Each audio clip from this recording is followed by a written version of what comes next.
শাহরুখ খান, জুহি চাওলার সাধের দল কলকাতা নাইট রাইডার্সের কর্তারা প্রায়ই আক্ষেপ করে থাকেন আইপিএলে ফি বছর এমন 3 দিন আসে যেদিন ঘরের মাঠে যেন প্রতিপক্ষ হয়ে ওঠে গ্যালারি।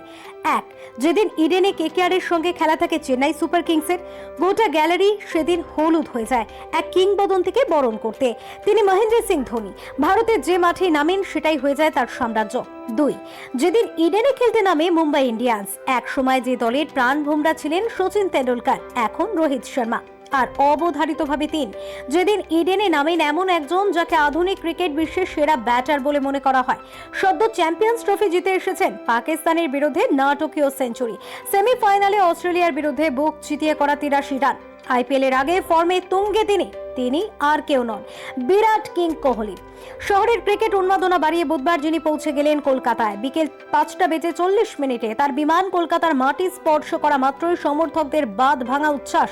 কলকাতা বিমানবন্দর থেকে সন্ধ্যার দিকে রয়্যাল চ্যালেঞ্জার্স বেঙ্গালুরু সতীর্থদের সঙ্গে যখন বিরাট বেরোলেন, তাকে এক ঝলক দেখার জন্য ভিড় ভেঙে পড়ে। পরনে আরসিবি ট্রাভেল জার্সি আর ট্র্যাক স্যুটের লোয়ার, পায়ে স্নিকার্স, এক হাতে ধরা ছিল জলের বোতল, অন্য হাতে ট্রলি ব্যাগ। বিরাটকে বিমানবন্দরে দেখেই উঠল জয়ধ্বনি। ফেব্রুয়ারি রিপোর্ট, চ্যানেল 10।